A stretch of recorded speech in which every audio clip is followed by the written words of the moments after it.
സാധ്യമല്ലത് N N ജീവിതത്തിൽ ചെയ്ത ക്രിയകൾ വർണ്ണിച്ചിടാൻ സാധ്യമല്ലത് എൻ എൻ ജീവിതത്തിൽ ജീവിതത്തിൽ ചെയ്ത ചെയ്ത ക്രിയകൾ. ക്രിയകൾ. ആഹാ ലേലുയാ, ആഹാ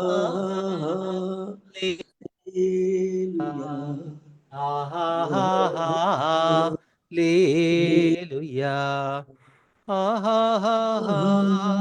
ലേലുയാ, ആഹാ ലേലുയാ, ആഹാ ലേലുയാ, ആഹാ ലേലുയാ, ആഹാ ലേലുയാ. ദൈവപിതാവേ എന്നുടെ താതൻ നീ, ദൂതന്മാർ പകൽ വാഴ്ത്തിയിടുന്നു, നന്ദിയാൽ വണങ്ങും തിരുമുൻപിൽ എന്നുമെന്നും നീ ആരാധിക്കാം, നന്ദിയാൽ വണങ്ങും തിരുമുന്നിൽ നേരം എന്നും നീ ആരാധ്യനാം, നീ പരിശുദ്ധൻ, നീ എന്നും സ്തുത്യൻ, ദൈവമേ നീ മാത്രം യോഗ്യനാം, ആരാധനയും സ്തുതി ബഹുമാനവും സ്വീകരിപ്പാനെന്നും നീ യോഗ്യനാം, ആരാധനയും സ്തുതി ബഹുമാനവും സ്വീകരിപ്പാനെന്നും നീ യോഗ്യനാം, യേശുവേ നാഥ കർത്തനാം രക്ഷകൻ, ദൂതന്മാർ രാപ്പകൽ വാഴ്ത്തിയിടുന്നു, നന്ദിയാൽ വണങ്ങും തിരുമുന്നിലിന്നേരം എന്നുമെന്നും നീ ആരാധ്യനാം, നന്ദിയാൽ വണങ്ങും തിരുമുന്നിലിന്നേരം എന്നുമെന്നും നീ ആരാധ്യനാം, നീ പരിശുദ്ധൻ, നീ എന്നും സ്തുത്യൻ, ദൈവമേ നീ മാത്രം യോഗ്യനാം, ആരാധനയും സ്തുതി ബഹുമാനവും സ്വീകരിപ്പാനെന്നും നീ യോഗ്യനാം, ആരാധനയും സ്തുതി ബഹുമാനവും സ്വീകരിപ്പാൻ നീ യോഗ്യനാം, പാവനാത്മാവേ ആശ്വാസപ്രദൻ നീ, ദൂതന്മാർ പകൽ വാഴ്ത്തിയിടുന്നു, നന്ദിയാൽ വണങ്ങും തിരുമുന്നിലിന്നേരം എന്നുമെന്നും നീ ആരാധ്യനാം, നന്ദിയാൽ വണങ്ങും തിരുമുന്നിലിന്നേരം എന്നുമെന്നും നീ ആരാധ്യനാം, നീ പരിശുദ്ധൻ, നീ എന്നും സ്തുത്യൻ, ദൈവമേ നീ മാത്രം യോഗ്യനാം, ആരാധനയും സ്തുതി ബഹുമാനവും സ്വീകരിപ്പാനെന്നും നീ യോഗ്യനാം, ആരാധനയും സ്തുതി ബഹുമാനവും സ്വീകരിപ്പാനെന്നും നീ യോഗ്യനാം, നീ എന്നും യോഗ്യൻ, നീ എന്നും യോഗ്യൻ, ദൈവത്തിൻ കുഞ്ഞാടേ നീ യോഗ്യനാം, സ്തോത്രം സ്തുതി ബഹുമാനങ്ങളെല്ലാം സ്വീകരിപ്പാനെന്നും നീ യോഗ്യനാം, നീ എന്നും യോഗ്യൻ, നീ എന്നും യോഗ്യൻ, ദൈവത്തിൻ കുഞ്ഞാടെ നീ യോഗ്യനാം. സ്തോത്രം സ്തുതി ബഹുമാനങ്ങളെല്ലാം സ്വീകരിപ്പാനെന്നും നീ യോഗ്യനാം. നീ എന്നും യോഗ്യൻ, നീ എന്നും യോഗ്യൻ. ദൈവത്തിൻ കുഞ്ഞാടെ നീ യോഗ്യനാം. സ്തോത്രം സ്തുതി ബഹുമാനങ്ങളെന്നും സ്വീകരിപ്പാനെന്നും നീ യോഗ്യനാം. ആഹാ ലേലുയാ, ആഹാ ലേലുയാ, ആഹാ ലേലുയാ, ഹാലേലുയാ. കർത്താവെ, അങ്ങേക്ക് നന്ദി. അങ്ങ് ചെയ്ത എല്ലാ നന്മകൾക്കായിട്ട് നന്ദി. എല്ലാ മഹത്വവും സ്തുതിയും സ്തോത്രവും സർവശക്തനായ ദൈവത്തിന് ക്രിസ്തു മുഖാന്തരം അർപ്പിക്കുന്നു. കൊളോസ്യർക്ക് എഴുതിയ ലേഖനം 1-ാം അധ്യായം 14 തൊട്ട്. അവനിൽ നമുക്ക് പാപമോചനമെന്ന വീണ്ടെടുപ്പുണ്ട്. അവൻ അദൃശ്യനായ ദൈവത്തിൻ്റെ പ്രതിമയും സർവസൃഷ്ടിക്കും ആദ്യജാതനുമാകുന്നു. സ്വർഗത്തിലുള്ളതും ഭൂമിയിലുള്ളതും ദൃശ്യമായതും അദൃശ്യമായതും സിംഹാസനങ്ങളാകട്ടെ, കർത്തൃത്വങ്ങളാകട്ടെ, വാഴ്ചകളാകട്ടെ, അധികാരങ്ങളാകട്ടെ, സകലവും അവൻ മുഖാന്തരം സൃഷ്ടിക്കപ്പെട്ടു. അവൻ മുഖാന്തരവും അവനായിട്ടും സകലവും സൃഷ്ടിക്കപ്പെട്ടിരിക്കുന്നു. അവനിൽ നമുക്ക് പാപമോചനമെന്ന വീണ്ടെടുപ്പുണ്ട്. വേറെ ഒരിടത്തു നിന്നും പാപമോചനമോ വീണ്ടെടുപ്പോ നമുക്ക് ലഭിക്കുകയില്ല. നാം ഭാഗ്യവാന്മാരാണ്. ക്രിസ്തുവേശു നമ്മെ വീണ്ടെടുത്തു. അവിടുന്ന് നമ്മുടെ പാപത്തിൻ്റെ ശിക്ഷ ഇളച്ചു തന്നു. ആകയാൽ ഇപ്പോൾ യേശു ക്രിസ്തുവിനോട് ഐക്യമത്യപ്പെട്ടിരിക്കുന്നവർക്ക് ഒരു ശിക്ഷാവിധിയുമില്ല. എനിക്ക് ഒരു ശിക്ഷാവിധിയുമില്ല. എത്ര വലിയ ഭാഗ്യമാണ്! ഇനി ഞാൻ അനുസരിക്കുകയും ദൈവത്തിന് കീഴ്പ്പെടുകയും ദൈവഹിതം ചെയ്യുകയും വേണം. എല്ലാം ശരിയാണ്. പക്ഷേ യേശു ക്രിസ്തു എനിക്ക് സൗജന്യമായി പാപക്ഷമ തന്നിരിക്കുന്നു. ക്രിസ്തുവിനാൽ പാപക്ഷമ നേടിയ ഒരു വ്യക്തിയെ നരകത്തിലേക്ക് തള്ളിയിടുവാൻ ആർക്കും സാധിക്കുകയില്ല. അത് റോമാലേഖനം 8-ാം അധ്യായത്തിൽ പറയുന്നുണ്ട്. നീതീകരിക്കുന്നവൻ ദൈവം, ശിക്ഷ വിധിക്കുന്നവൻ ആരാണ്? കുറ്റം വിധിക്കുന്നവൻ ആരാണ്? നമ്മെ കുറ്റം വിധിക്കുവാൻ, ശിക്ഷയ്ക്ക് യോഗ്യരാക്കുവാൻ യോഗ്യനായ ഒരുവൻ പറയുകയാണ്, ഞാൻ നിന്നെ ശിക്ഷയ്ക്ക് വിധിക്കുന്നില്ല, ഞാൻ നിന്നെ നീതീകരിച്ചിരിക്കുന്നു, നീ എൻ്റേതാണ്, ഞാൻ നിന്നെ വീണ്ടെടുത്തിരിക്കുന്നു. നമ്മെ ശിക്ഷാവിധിയിലേക്ക് തള്ളിയിടുവാൻ യോഗ്യനായ ഒരുവൻ മാത്രമേ ഉള്ളൂ. ആ കർത്താവ് പറയുകയാണ്, ഞാൻ നിന്നെ ശിക്ഷയ്ക്ക് വിധിക്കുകയില്ല. നമ്മൾ ഭാഗ്യവാന്മാരാണ്. 15-ാം വാക്യം. നമുക്ക് പാപമോചനവും വീണ്ടെടുപ്പും തന്ന ഈ ക്രിസ്തുവിൻ്റെ മാഹാത്മ്യമാണ് തുടർന്നുള്ള വാചകങ്ങളിൽ വ്യക്തമായി പൗലോസ് പറയുന്നത്. 15-ാം വാക്യം. അവൻ, അതായത് യേശു ക്രിസ്തു, അദൃശ്യനായ ദൈവത്തിൻ്റെ പ്രതിമയും. ദൈവത്തെ ആരും ഒരു നാളും കണ്ടിട്ടില്ല. ദൈവം ആത്മാവാണ്. പക്ഷേ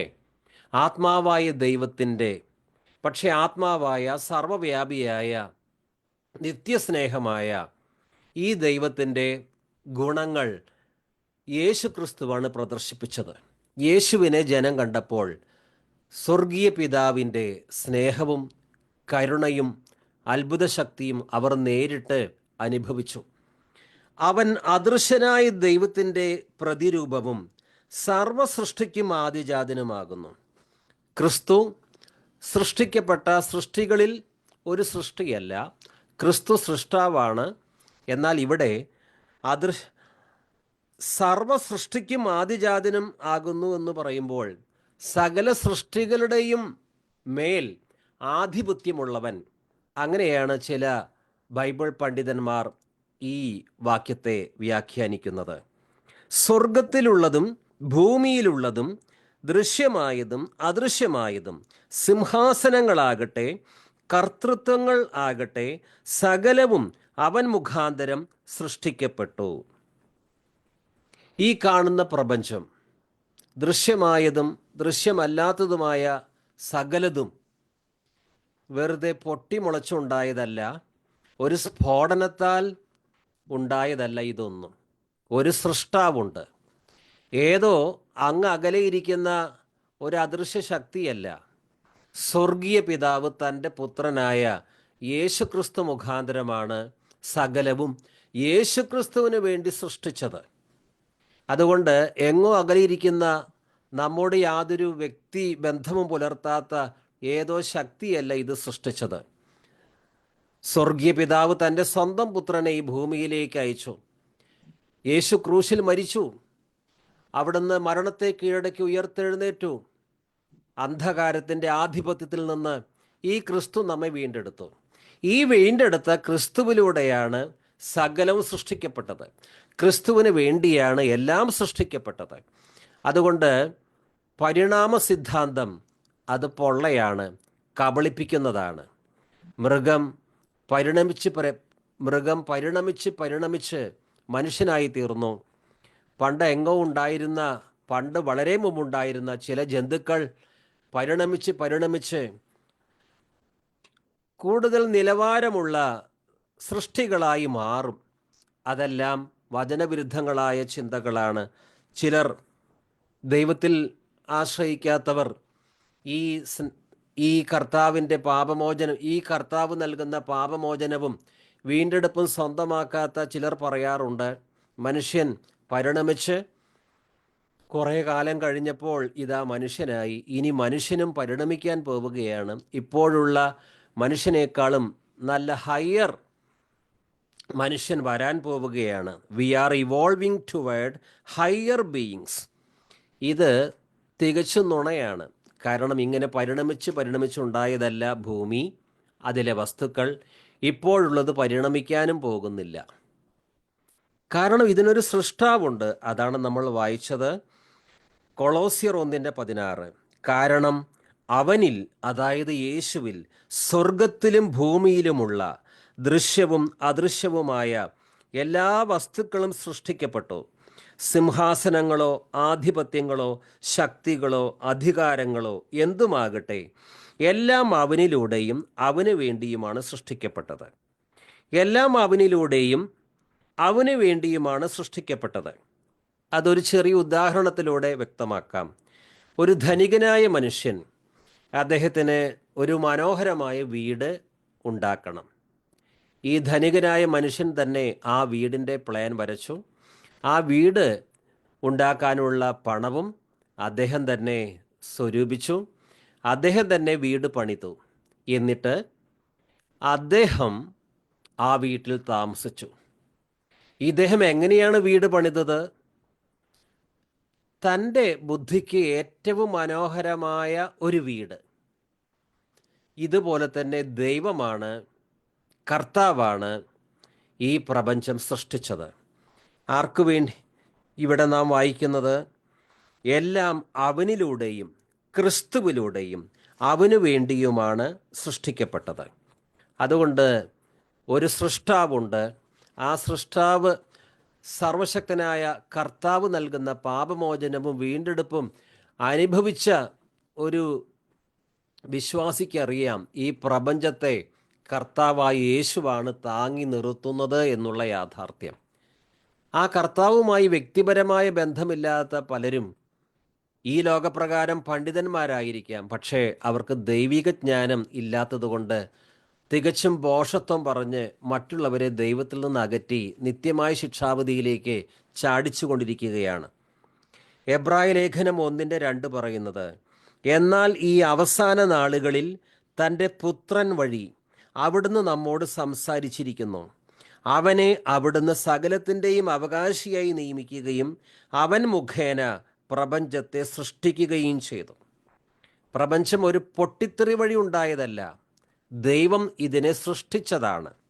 അവനെ, അതായത് യേശുവിനെ, അവിടുന്ന്, അതായത് പിതാവായ ദൈവം സകലത്തിൻ്റെയും അവകാശിയായി നിയമിക്കുകയും അവൻ മുഖേന പ്രപഞ്ചത്തെ സൃഷ്ടിക്കുകയും ചെയ്തു. അതുകൊണ്ട് സൃഷ്ടികളുടെ കൂട്ടത്തിൽ ഒരു സൃഷ്ടിയല്ല യേശു. യഹോവ സാക്ഷികൾ കടുത്ത ദുരുപദേശം പറയാറുണ്ട്, യേശു ഒരു സൃഷ്ടിയാണ്, പക്ഷേ അത് ദൈവദൂഷണമാണ്.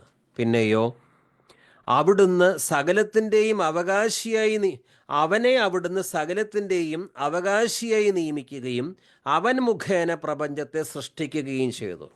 സൃഷ്ടവസ്തുക്കളിൽ സൃഷ്ടിക്കപ്പെട്ടവയിൽ ഒന്നല്ല യേശു, പിന്നെയോ സൃഷ്ടാവാണ്. അതാണ് എബ്രായ നാം ധ്യാനിക്കുന്ന കൊളോസ്യർ 1:16 നമ്മോട് പറയുന്നത്, അവനിൽ സ്വർഗത്തിലും ഭൂമിയിലുമുള്ള ദൃശ്യവും അദൃശ്യവുമായ എല്ലാ വസ്തുക്കളും സൃഷ്ടിക്കപ്പെട്ടു.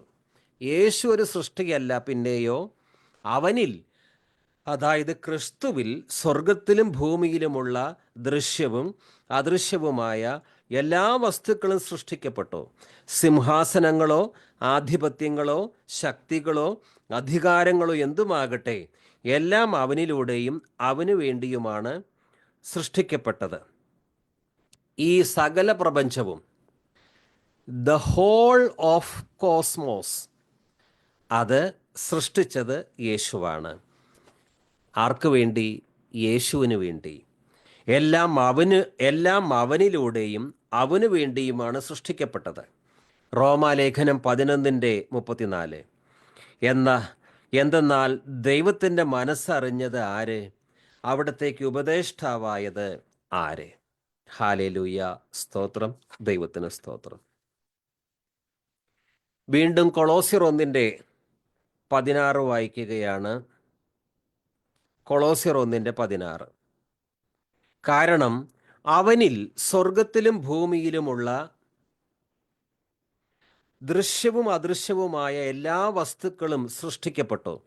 സിംഹാസനങ്ങളോ ആധിപത്യങ്ങളോ ശക്തികളോ അധികാരങ്ങളോ എന്തുമാകട്ടെ, എല്ലാം അവനിലൂടെയും അവനു വേണ്ടിയുമാണ് സൃഷ്ടിക്കപ്പെട്ടത്.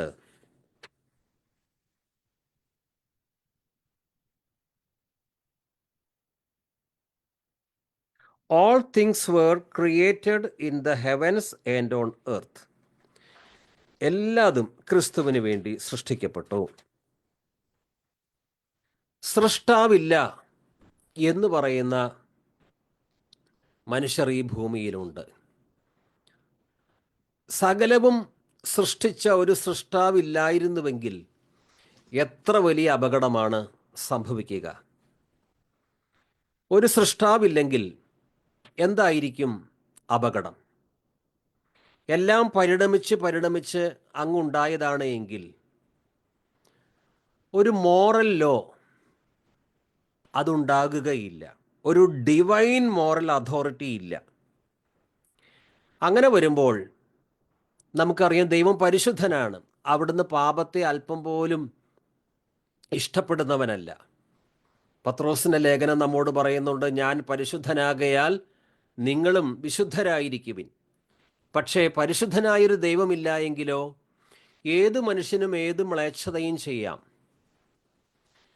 എന്നിട്ട് അവനവനെ തന്നെ ന്യായീകരിക്കാം.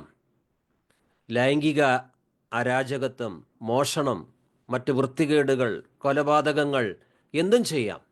എന്നിട്ട് അവന് അതിനെ ന്യായീകരിക്കാൻ സാധിക്കും. മദ്യപിക്കാം, സകല വൃത്തികേടുകളും ചെയ്യാം, എന്നിട്ട് അവന് ന്യായീകരിക്കാൻ സാധിക്കും. രണ്ടാമത്, ഒരു സൃഷ്ടാവില്ലെങ്കിൽ മനുഷ്യന് അവൻ്റെ വില മനസ്സിലാക്കാൻ സാധിക്കുകയില്ല. എല്ലാം പരിണമിച്ചുണ്ടായതാണ്. അങ്ങനെ വാദിക്കുന്നവർ പറയുന്നത് മനുഷ്യൻ മൃഗത്തിൽ നിന്നാണ് ഉണ്ടായത്, അതുകൊണ്ട് മൃഗത്തെക്കാളും ഒരു ഹയർ ബീയിങ് അല്ല മനുഷ്യൻ. എല്ലാ മൃഗങ്ങൾക്കുള്ള അതേ പദവി തന്നെയാണ് മനുഷ്യനും.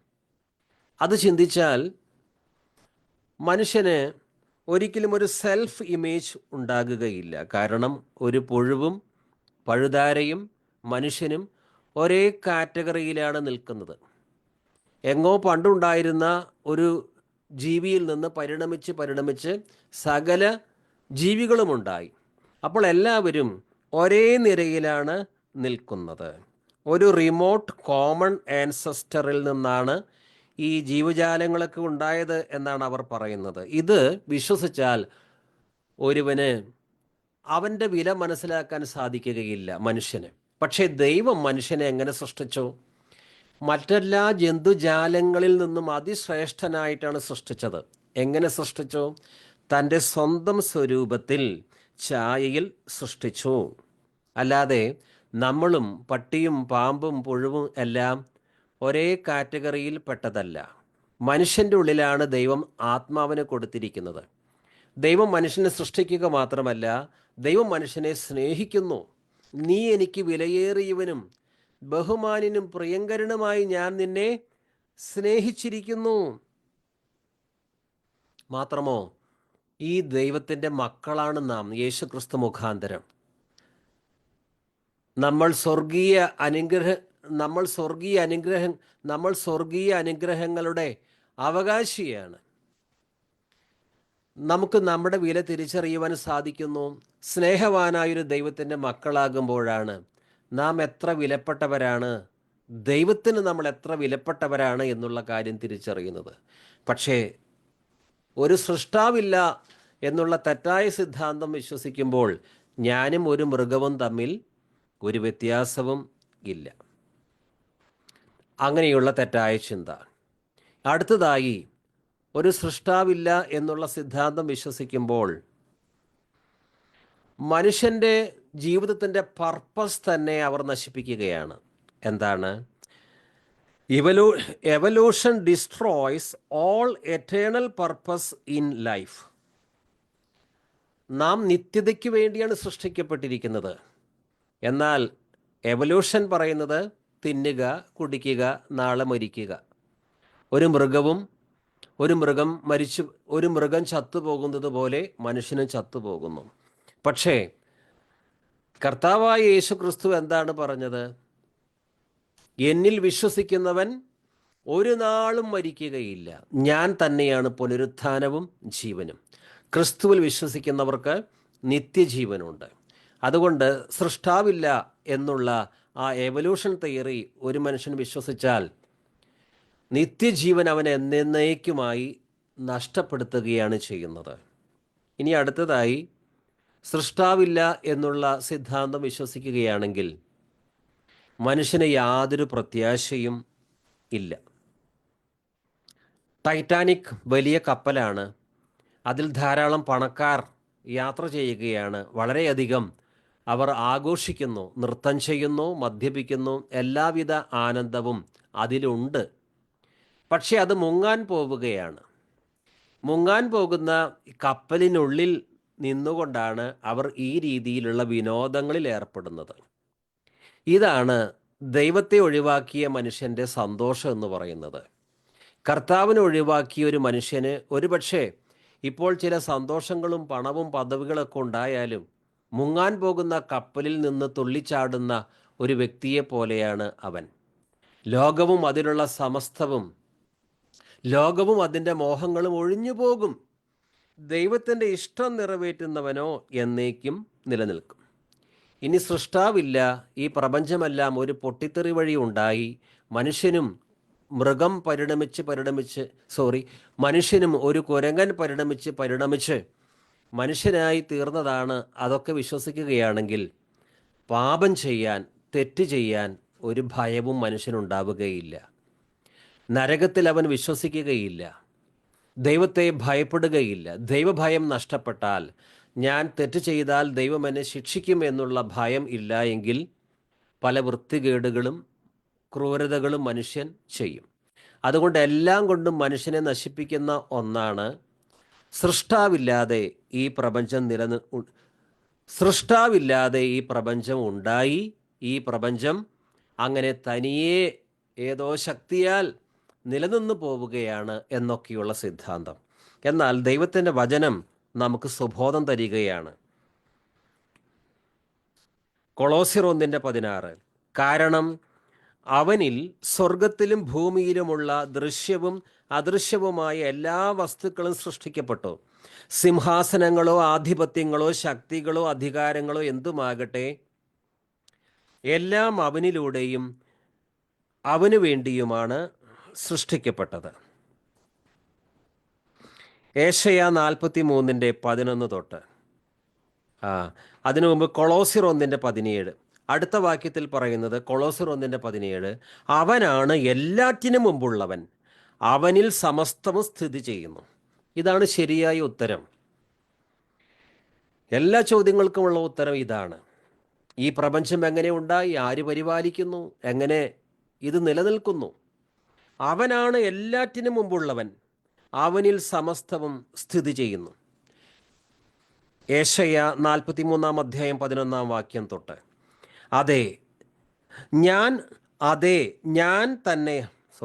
ഏശയ്യാ 43:11 തൊട്ട്. ഞാൻ തന്നെയാണ് കർത്താവ്, ഞാനല്ലാതെ മറ്റൊരു രക്ഷകനില്ല. അന്യദേവന്മാരല്ല, ഞാൻ തന്നെയാണ് പ്രസ്താവിക്കുകയും പ്രഘോഷിക്കുകയും രക്ഷിക്കുകയും ചെയ്തത്. അന്യദേവന്മാരല്ല, ഞാൻ തന്നെയാണ് പ്രസ്താവിക്കുകയും പ്രഘോഷിക്കുകയും രക്ഷിക്കുകയും ചെയ്തത്. കർത്താവ് അരുളി ചെയ്യുന്നു, നിങ്ങൾ എൻ്റെ സാക്ഷികളാണ്. ഞാനാണ് ദൈവം, ഇനിയും അങ്ങനെ ആയിരിക്കുകയും ചെയ്യും. എൻ്റെ പിടിയിൽ നിന്ന് ആരെയെങ്കിലും വിടുവിക്കുവാൻ ആർക്കും സാധിക്കുകയില്ല. എൻ്റെ പ്രവൃത്തിയെ തടസ്സപ്പെടുത്താൻ ആർക്ക് കഴിയും? എത്ര നിരീശ്വരവാദികൾ ഒരുമ്പെട്ടാലും ഈ പ്രപഞ്ചത്തിനൊരു സൃഷ്ടാവില്ല എന്ന് പറയുന്ന കൂട്ടരെല്ലാം സംഘടിച്ച് പലതും ചെയ്യുവാൻ വിചാരിച്ചാലും ഒന്നും നടക്കുകയില്ല. കാരണം ഞാനാണ് ദൈവം, ഇനിയും അങ്ങനെ ആയിരിക്കുകയും ചെയ്യും. എൻ്റെ പിടിയിൽ നിന്ന് ആരെയെങ്കിലും വിടുവിക്കാൻ ആർക്കും സാധിക്കുകയില്ല. എൻ്റെ പ്രവൃത്തിയെ തടസ്സപ്പെടുത്താൻ ആർക്ക് കഴിയും? ഏശയ്യാ 44:6. ഇസ്രായേലിൻ്റെ രാജാവും രക്ഷകനും സൈന്യങ്ങളുടെ നാഥനുമായ കർത്താവ് അരുളി ചെയ്യുന്നു, ഞാൻ ആദിയും അന്തവുമാണ്, ഞാനല്ലാതെ മറ്റൊരു ദൈവമില്ല. മീഖ 5:2. ബേത്ലഹേം എഫ്രാത്ത, യൂദാ ഭവനങ്ങളിൽ നീ ചെറുതാണെങ്കിലും ഇസ്രായേലിനെ ഭരിക്കേണ്ടവൻ എനിക്കായി നിന്നിൽ നിന്ന് പുറപ്പെടും. അവൻ പണ്ടേ യുഗങ്ങൾക്ക് മുൻപേ ഉള്ളവനാണ്. ബേത്ലഹേം എഫ്രാത്ത, യൂദാ ഭവനങ്ങളിൽ നീ ചെറുതാണെങ്കിലും ഇസ്രായേലിനെ ഭരിക്കേണ്ടവൻ, അത് യേശുക്രിസ്തുവാണ്. ഇസ്രായേലിനെ ഭരിക്കേണ്ടവൻ എനിക്കായി നിന്നിൽ നിന്ന് പുറപ്പെടും. അവൻ പണ്ടേ യുഗങ്ങൾക്ക് മുൻപേ ഉള്ളവനാണ്.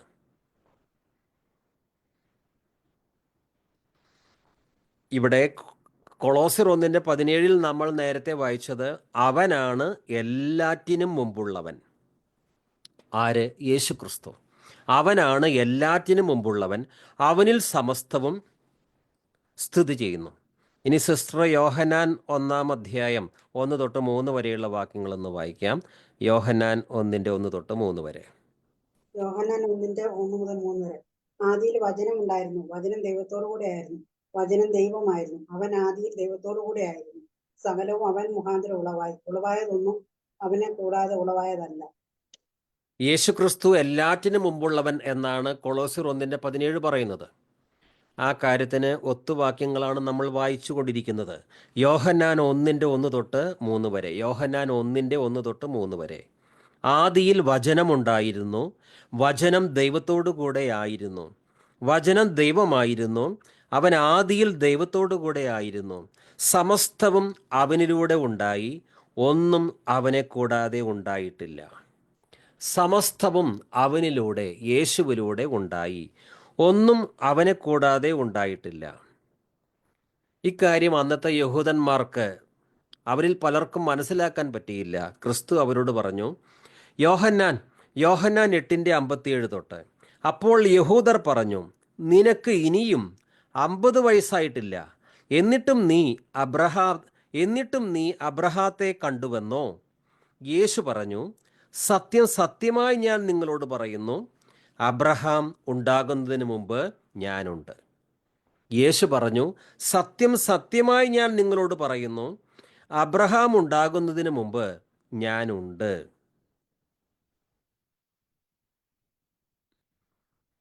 യോഹന്നാൻ 17:5. യോഹന്നാൻ 17:5. ആകയാൽ പിതാവേ, ലോകസൃഷ്ടിക്ക് മുമ്പ് എനിക്ക് അവിടത്തോടു കൂടെ ഉണ്ടായിരുന്ന മഹത്വത്താൽ ഇപ്പോൾ അവിടുത്തെ സന്നിധിയിൽ എന്നെ മഹത്വപ്പെടുത്തണമേ. പുത്രൻ്റെ പ്രാർത്ഥനയാണ് ക്രൂശ് മരണത്തിന് മുമ്പ്. ആകയാൽ പിതാവേ, ലോകസൃഷ്ടിക്ക് മുമ്പ് എനിക്ക് അവിടത്തോടു കൂടെ ഉണ്ടായിരുന്ന മഹത്വത്താൽ ഇപ്പോൾ അവിടുത്തെ സന്നിധിയിൽ എന്നെ മഹത്വപ്പെടുത്തണമേ. നാം ധ്യാനിക്കുന്ന വാക്യം കൊളോസ്യർ 1:17. വീണ്ടും വായിക്കുന്നു, കൊളോസ്യർ 1:17.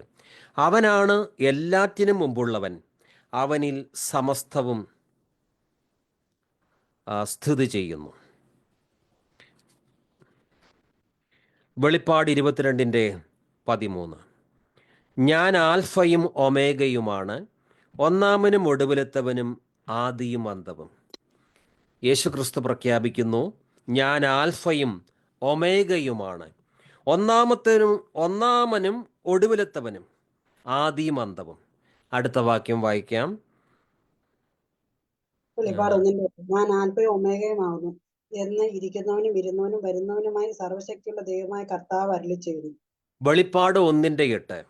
ആയിരിക്കുന്നവനും ആയിരുന്നവനും വരാനിരിക്കുന്നവനും സർവശക്തനുമായ കർത്താവായ ദൈവം അരുളി ചെയ്യുന്നു, ഞാൻ ആദിയും അന്തവുമാണ്.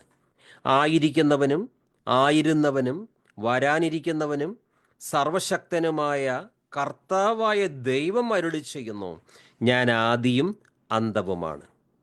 ഇനി വീണ്ടും വെളിപ്പാടിൽ തന്നെ പറയുന്നു, 21-ാം 6-ാം വാക്യം. പിന്നെ അവൻ എന്നോട് പറഞ്ഞു, സംഭവിച്ചു കഴിഞ്ഞു, ഞാൻ ആൽഫയും ഒമേഗയുമാണ്, ആദിയും അന്തവും. ദാഹിക്കുന്നവന് ജീവജലത്തിൻ്റെ ഉറവയിൽ നിന്ന് സൗജന്യമായി ഞാൻ കൊടുക്കും. പിന്നെ അവൻ എന്നോട് പറഞ്ഞു, സംഭവിച്ചു കഴിഞ്ഞു, ഞാൻ ആൽഫയും ഒമേഗയുമാണ്, ആദിയും അന്തവും. ദാഹിക്കുന്നവന് ജീവജലത്തിൻ്റെ ഉറവയിൽ നിന്ന് സൗജന്യമായി ഞാൻ കൊടുക്കും. ഫിലിപ്പിയ ലേഖനം 2:6. ദൈവത്തോടുള്ള സമാനത നിലനിർത്താതെ വേഷത്തിൽ മനുഷ്യനായി.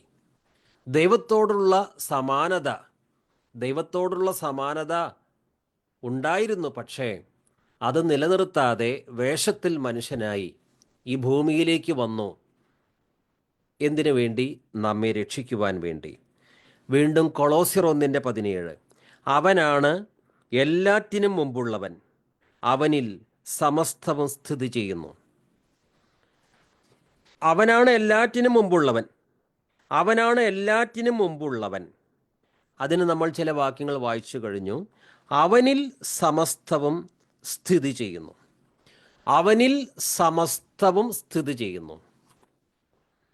And in him all things hold together. അവനിൽ സമസ്തവും സ്ഥിതി ചെയ്യുന്നു. എബ്രായ ലേഖനം 1:2 വായിക്കുമ്പോൾ, എന്നാൽ ഈ അവസാന നാളുകളിൽ തൻ്റെ പുത്രൻ വഴി അവിടുന്ന് നമ്മോട് സംസാരിച്ചിരിക്കുന്നു. അവനെ അവിടുന്ന് സകലത്തിൻ്റെയും അവകാശിയായി നിയമിക്കുകയും അവൻ മുഖേന പ്രപഞ്ചത്തെ സൃഷ്ടിക്കുകയും ചെയ്തു. അവൻ അവിടുത്തെ മഹത്വത്തിൻ്റെ തേജസ്സും സത്തയുടെ മുദ്രയുമാണ്. തൻ്റെ ശക്തിയുടെ വചനത്താൽ അവൻ എല്ലാറ്റിനെയും താങ്ങി നിർത്തുന്നു. നാം കൊളോസ്യ ലേഖനം 1:17 വായിച്ചത് അവനിൽ സമസ്തവും സ്ഥിതി ചെയ്യുന്നു. എബ്രായ ലേഖന കർത്താവ് എഴുതിയിരിക്കുന്നത് തൻ്റെ ശക്തിയുടെ വചനത്താൽ അവൻ എല്ലാറ്റിനെയും താങ്ങി നിർത്തുന്നു.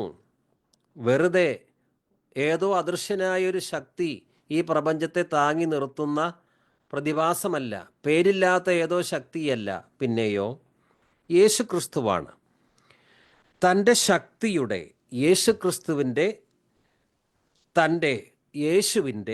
തൻ്റെ ശക്തിയുടെ വചനത്താൽ അവൻ എല്ലാറ്റിനെയും താങ്ങി നിർത്തുന്നു. പിതാവായ ദൈവം തൻ്റെ വചനത്താലാണ് എല്ലാത്തിനെയും ഉളവാക്കിയത്. ഇവിടെ ഇതാ പുത്രൻ തൻ്റെ ശക്തിയുടെ വചനത്താൽ അവൻ എല്ലാറ്റിനെയും താങ്ങി നിർത്തുന്നു. പാപങ്ങളിൽ നിന്ന് നമ്മെ ശുദ്ധീകരിച്ചതിന് ശേഷം അത്യുന്നതങ്ങളിലുള്ള മഹത്വത്തിൻ്റെ വലത്തുഭാഗത്ത് അവൻ ഉപവിഷ്ടനായി. ദൈവമില്ല, സൃഷ്ടാവില്ല എന്ന് പറയുന്നവനെയും അത് പറയുവാനായി ജീവൻ കൊടുത്ത് താങ്ങി നിർത്തിയിരിക്കുന്നത് സകലത്തിൻ്റെയും ഉടയവനായ ക്രിസ്തു തന്നെയാണ്. അവനിൽ സമസ്തവും സ്ഥിതി ചെയ്യുന്നു. തൻ്റെ ശക്തിയുടെ വചനത്താൽ അവൻ എല്ലാറ്റിനെയും താങ്ങി നിർത്തുന്നു. ഹല്ലേലൂയ, ദൈവത്തിന് സ്തോത്രം. ഇവിടെ നാം വായിച്ചത് കൊളോസ്യർ 1:17 അവനിൽ സമസ്തവും സ്ഥിതി ചെയ്യുന്നു. ഇംഗ്ലീഷിൽ പറഞ്ഞിരിക്കുന്നത് and in him all things hold together. സകലവും യേശു, ഈ പ്രപഞ്ചത്തിലെ സകലത്തെയും യേശു തൻ്റെ കയ്യിൽ പിടിച്ചിരിക്കുകയാണ്,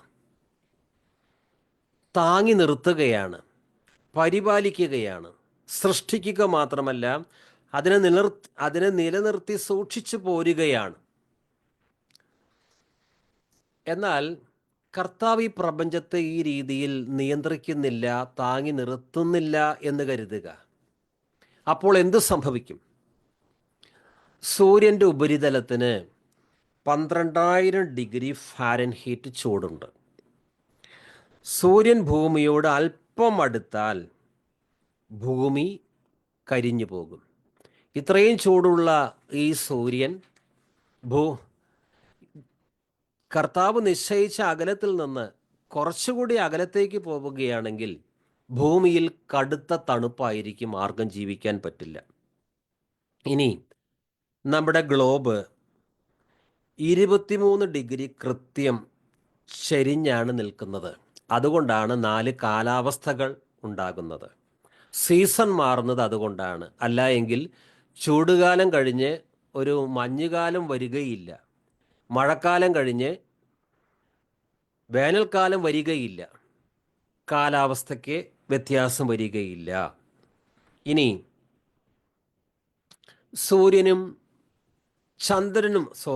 ഭൂമിയും ചന്ദ്രനും തമ്മിലുള്ള അകലം വളരെ കൃത്യമായിട്ടാണ് ദൈവം ഭൂമിയും ചന്ദ്രനും തമ്മിലുള്ള ഡിസ്റ്റൻസ് ദൈവമാക്കി വച്ചിരിക്കുന്ന ആ അകലം, അതിൽ നിന്ന് അല്പം കുറയാനും പാടില്ല, കൂടാനും പാടില്ല. ആ അകലത്തിന് അല്പം വ്യത്യാസം വരികയാണെങ്കിൽ കടലിൽ 2 തവണ വേലിയേറ്റം ഉണ്ടാകാറുണ്ട്. അത് ചന്ദ്രൻ മുഖാന്തരമാണ്.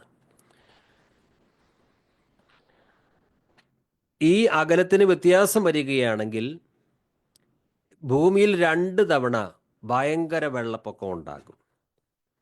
ഇനി കടലിൻ്റെ ആഴം, അതും ദൈവം നിശ്ചയിച്ച ആഴമാണ്. അല്പം പോലും അതിന് വ്യത്യാസം വരാൻ പാടില്ല. അതായത് ഉദാഹരണത്തിന് കടലിൻ്റെ ആഴം അല്പം വർദ്ധിക്കുകയാണെങ്കിൽ കാർബൺ ഡയോക്സൈഡും ഓക്സിജനും തമ്മിലുള്ള ബാലൻസ് തെറ്റും. നമുക്കറിയാം, മൃഗങ്ങൾ പുറത്തേക്ക് വിടുന്നത് ഓക്സിജനാണ്.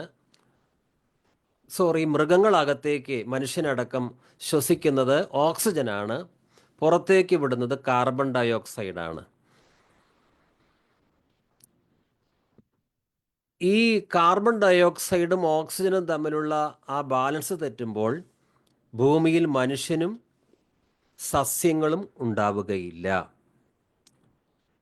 ഇനി ഭൂമിയുടെ അന്തരീക്ഷം, അതിനൊരു പ്രത്യേക കനമുണ്ട്. ഈ അന്തരീക്ഷത്തിലെ കനം നേർത്തു പോയാൽ കോടിക്കണക്കിന് ഉൽക്കകൾ ഭൂമിയിലേക്ക് നിരന്തരമായി പതിച്ചുകൊണ്ടിരിക്കും. ഒരു ജീവിയും ഈ ഭൂമിയിൽ ഉണ്ടാകുകയില്ല. നമുക്കറിയാം, എത്രയോ വാനഗോളങ്ങൾ കറങ്ങിക്കൊണ്ടിരിക്കുന്നു. എല്ലാറ്റിനും ഒരു ഭ്രമണപഥമുണ്ട്. അതിൽ നിന്ന് അല്പം പോലും തെറ്റാൻ പാടില്ല. തെറ്റിയാൽ തമ്മിൽ കൂട്ടിയടിക്കും, ഭയങ്കര നാശമുണ്ടാകും. ഇതെല്ലാം എങ്ങനെയാണ് ഇത്ര കൃത്യമായി ഈ പ്രപഞ്ചം പരിപാലിക്കപ്പെടുന്നത്? കർത്താവാണ് ഇവയെ നിയന്ത്രിക്കുന്നത്, പരിപാലിക്കുന്നത്. ഇനിയും നമുക്കറിയാത്ത എത്രയോ കാര്യങ്ങൾ ഈ പ്രപഞ്ചത്തിലുണ്ട്. ഇനി നമ്മുടെ മനുഷ്യ ശരീരം നോക്കുക, എത്ര സങ്കീർണമാണ്. നാം ഒരു ദിവസം ജീവനോടെ ഇരിക്കണമെങ്കിൽ നമ്മുടെ ശരീരത്തിലെ എത്രയോ അവയവങ്ങൾ കൃത്യമായി പ്രവർത്തിക്കണം. ഒന്ന് സംസാരിക്കണമെങ്കിൽ, ഒന്ന് ഈ വചന പഠനം ഒന്ന് ശ്രദ്ധിക്കുവാൻ ഒരിടത്ത് ഇരിക്കണമെങ്കിൽ തന്നെ ശരീരത്തിലെ എത്രയോ അവയവങ്ങൾ കൃത്യമായി വർക്ക് ചെയ്യണം. ഇതെല്ലാം ആരാണ് നിയന്ത്രിക്കുന്നത്? അത് കർത്താവാണ്. നാം വായിച്ചത് എന്താണ്? അവനാണ് എല്ലാറ്റിനും മുമ്പുള്ളവൻ, അവനിൽ സമസ്തവും സ്ഥിതി ചെയ്യുന്നു. And in him all things hold together. ഇതൊക്കെ എങ്ങനെ സാധിക്കും? എത്ര ജ്ഞാനിയായിരിക്കണം ദൈവം, എത്ര ശക്തിയുള്ളവനായിരിക്കണം! ഈ പ്രപഞ്ചത്തിലെ എല്ലാ കാര്യങ്ങളും വളരെ കൃത്യമായി നടക്കണമെങ്കിൽ അതിൻ്റെ പിന്നിൽ ദൈവമല്ലാതെ മറ്റാരാണ്? പ്രഭാതത്തിൽ സൂര്യൻ ഉദിക്കുന്നു, രാത്രി സൂര്യൻ അസ്തമിക്കുന്നു. എത്ര കൃത്യമായിട്ടാണ് കാര്യങ്ങൾ ദൈവം ക്രമീകരിക്കുന്നത്! ഒന്നിനും ഒരു അപാകതയും ഉണ്ടാകുന്നില്ല. വളരെ കൃത്യമായിട്ട് ഈ പ്രപഞ്ചത്തെ ദൈവം പരിപാലിക്കുന്നു. അതാണ് എബ്രായ ലേഖന കർത്താവ് പറഞ്ഞത്, അവൻ അവിടുത്തെ മഹത്വത്തിൻ്റെ തേജസ്സും സത്തയുടെ മുദ്രയുമാണ്.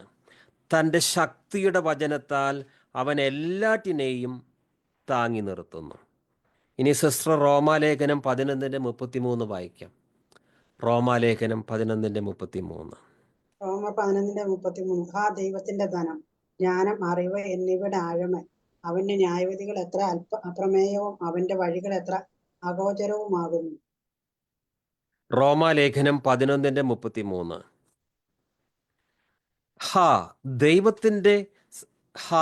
ദൈവത്തിൻ്റെ സമ്പത്തിൻ്റെയും ജ്ഞാനത്തിൻ്റെയും അറിവിൻ്റെയും ആഴം, അവിടുത്തെ വിധികൾ എത്ര ദുർജ്ഞേയം, അവിടുത്തെ മാർഗങ്ങൾ എത്ര ദുർഗ്രഹം. ഈ പ്രപഞ്ചത്തിലേക്കൊന്ന് നോക്കിയാൽ, ആ സൃഷ്ടാവിൻ്റെ കരവൈഭവം കണ്ടാൽ നാം താനെ സ്തോത്രം പറഞ്ഞുകൊണ്ടിരിക്കും. റോമാലേഖനം 11:36. എന്തെന്നാൽ എല്ലാം അവിടുന്നിൽ നിന്ന്, അവിടുന്ന് വഴി, അവിടുന്നിലേക്ക്, അവിടത്തേക്ക് എന്നേക്കും മഹത്വമുണ്ടായിരിക്കട്ടെ. ആമേൻ. റോമ 11:36. എല്ലാം അവിടുന്നിൽ നിന്ന്, അവിടുന്ന് വഴി, അവിടുന്നിലേക്ക്, അവിടത്തേക്ക് എന്നേക്കും മഹത്വമുണ്ടായിരിക്കട്ടെ. ആമേൻ. നമ്മൾ ഒരു ദിവസം ജീവിക്കുന്നതും ചരിക്കുന്നതും കർത്താവിൻ്റെ കൈകളിലാണ്. ഇതാ ഞാൻ താങ്ങുന്ന എൻ്റെ ദാസൻ. അപ്പസ്തോല പ്രവർത്തനങ്ങൾ 17:27 തൊട്ട് ഇവിടെ പൗലോസ് പ്രസംഗിക്കുകയാണ് ജനത്തോട്. ഇത് അവർ ദൈവത്തെ അന്വേഷിക്കുന്നതിനും ഒരു പക്ഷേ അനുഭവത്തിലൂടെ അവിടുത്തെ കണ്ടെത്തുന്നതിനും വേണ്ടിയാണ്. എങ്കിലും അവിടുന്ന് നമ്മിലാരിലും നിന്ന് അകലെയല്ല. എന്തെന്നാൽ അവിടുന്നിൽ നാം ജീവിക്കുന്നു, ചരിക്കുന്നു, നിലനിൽക്കുന്നു. നാം അവിടുത്തെ സന്താനങ്ങളാണ് എന്ന് നിങ്ങളുടെ തന്നെ ചില കവികൾ പറഞ്ഞിട്ടുണ്ടല്ലോ. എന്തെന്നാൽ അവിടുന്നിൽ നാം ജീവിക്കുന്നു, ചരിക്കുന്നു, നിലനിൽക്കുന്നു. എന്നേശു ജീവിക്കുന്നായതിനാൽ ഞാൻ എന്നേക്കും ജീവിക്കയാം. എന്നേശു ജീവിക്കുന്നായതിനാൽ ഞാൻ എന്നേക്കും ജീവിക്കയാം. ഇനി തന്നെ പിരിഞ്ഞൊരു ജീവിതമില്ലെനിക്കെല്ലാം എന്നേശുവത്രേ. ഇനി തന്നെ പിരിഞ്ഞൊരു ജീവിതമില്ലെനിക്കെല്ലാം എന്നേശുവത്രേ. ഹല്ലേലൂയ, ജയം ഹല്ലേലൂയ, യേശു കർത്താവ് ജീവിക്കുന്നു. ഹാ ഹല്ലേലൂയ, ജയം ഹല്ലേലൂയ, യേശു കർത്താവ് ജീവിക്കുന്നു. ഇന്ന് അല്പം നേരത്തെ ക്ലാസ് അവസാനിപ്പിക്കുകയാണ്. അതിനു മുമ്പ് എല്ലാവരും കൊളോസ്യർക്ക് എഴുതിയ ലേഖനം 1-ാം അധ്യായം 16-17 വാക്യങ്ങൾ ഒരു 2 തവണ സത്യവേദ പുസ്തകം നോക്കി ഒന്ന് വായിക്കണം. കൊളോസ്യർക്ക് എഴുതിയ ലേഖനം 1-ാം അധ്യായം 16-17 വാക്യങ്ങൾ. ചിലരെല്ലാം കാണാപ്പാഠം പഠിച്ചിട്ടുണ്ട്. ഓക്കെ, നോക്കി വായിക്കാം. സിംഹാസനങ്ങളാകട്ടെ, കർത്തൃത്വങ്ങളാകട്ടെ, വാഴ്ചകളാകട്ടെ, അധികാരങ്ങളാകട്ടെ, സകലവും അവൻ മുഖാന്തരം സൃഷ്ടിക്കപ്പെട്ടു, അവൻ മുഖാന്തരവും അവനായിട്ടും സകലം സൃഷ്ടിക്കപ്പെട്ടിരിക്കുന്നു. അവൻ സർവത്തിനു മുമ്പേയുള്ളവൻ, അവൻ സകലത്തിനും ആധാരമായിരിക്കുന്നു. വീണ്ടും വായിക്കാം. കർത്തൃത്വങ്ങൾ ആകട്ടെ, വാഴ്ചകളാകട്ടെ, അധികാരങ്ങളാകട്ടെ, സകലവും അവൻ മുഖാന്തരം സൃഷ്ടിക്കപ്പെട്ടു, അവൻ മുഖാന്തരവും അവനായിട്ടും സകലവും സൃഷ്ടിക്കപ്പെട്ടിരിക്കുന്നു. അവൻ സർവത്തിനും മുമ്പേയുള്ളവൻ, അവൻ സകലത്തിനും ആധാരമായിരിക്കുന്നു. ആർക്കെങ്കിലും എന്തെങ്കിലും സാക്ഷ്യം പറയാനോ അഥവാ ദൈവം നടത്തിയ വിധങ്ങളെക്കുറിച്ച് പറയാനോ വചനത്തിൽ നിന്ന് കിട്ടിയ ഉൾക്കാഴ്ച പറയാനോ ഒരു 5-6 മിനിറ്റ് സമയം ആർക്കെങ്കിലും എന്തെങ്കിലും പറയാൻ താല്പര്യമുണ്ടെങ്കിൽ പറയാം, സമയമുണ്ട്. ഇല്ലായെങ്കിൽ നമുക്ക് പ്രാർത്ഥിച്ച ആശീർവാദം പറയാം. ആരെങ്കിലും പറയാൻ ശ്രമിക്കുന്നുണ്ടോ? ആർക്കും പറയാം. വചനത്തിൽ നിന്നോ അനുഭവത്തിൽ നിന്നോ ആർക്കെങ്കിലും എന്തെങ്കിലും പങ്കുവയ്ക്കാൻ താല്പര്യമുണ്ടെങ്കിൽ പറയാം. ഞാൻ സെബാസ്റ്റ്യനാണ്. ഓക്കെ. ഞാനിന്ന് തലമുടി വെട്ടാനായിട്ട് ഇവിടെ കൊച്ചിയിൽ ഒരു പരിചയമില്ലാത്ത ഒരു സ്ഥലമാണ്. തലമുടി വെട്ടാൻ പോയപ്പോഴത്തേക്കും അവിടെ ഒരു നോർത്ത് ഇന്ത്യയിൽ നിന്നുള്ളൊരു മുടി വെട്ടുന്ന ആളാണ്. അതുമായിട്ട് സംസാരിച്ചു. വന്നു കഴിഞ്ഞ് സംസാരിക്കുന്നതിന് ഉദ്ദേശം തന്നെ വേറൊന്നും അല്ലല്ലോ, എങ്ങനെയും കർത്താവിനെ ഒന്ന് അറിയിക്കണം. അങ്ങനെ കർത്താവിലേക്ക് ചെന്ന് ചേരുവാനായിട്ട് ഇടപെട്ടു. എനിക്ക് ഈ ഹിന്ദി വലിയ പരിചയമില്ല, എങ്കിലും ഒരുമാതിരി നന്നായിട്ട് പറയാണ്ട് കർത്താവ് എനിക്ക് കൃപ ചെയ്ത്. എങ്ങനെ വന്നെന്ന് എനിക്കറിയാൻ മേല, പക്ഷെ വളരെ നന്നായിട്ട് ആ ചെറുപ്പക്കാരനും വളരെ ഇഷ്ടപ്പെട്ടു. പൂർണ്ണമായിട്ട് പറയാൻ പറ്റിയില്ല, അതിനിടെ വേറൊരു കസ്റ്റമർ വന്ന കാരണമെങ്കിലും ഞാനിവിടെ ഒരാഴ്ചയോളത്തോളം കാലം പിന്നീട് ഒരു ദിവസം കാണാമെന്ന് വെക്കുന്നു. അങ്ങനെ ഒരു കൃപ ചെയ്ത് കർത്താവ്. ഓക്കെ, ആ ജീവന്റെ വചനം അല്പമെങ്കിലും പങ്കുവെക്കാൻ ദൈവം അവസരം തന്നല്ലോ. ഓക്കെ, പറഞ്ഞു. എനിക്കൊരു സാക്ഷ്യം എന്ന് പറഞ്ഞാൽ ഇന്നലെ എൻ്റെ വീട്ടിലൊരു ചെറുപ്പക്കാരൻ വന്ന ഒരു ടെക്നീഷ്യനാണ്. ഒരു സാധനം ഫിക്സ് ചെയ്യാൻ വേണ്ടി, ട്രെഡ്മില്ല് ഫിക്സ് ചെയ്യാൻ വേണ്ടി വന്ന ചെറുപ്പക്കാരന് അന്നേരം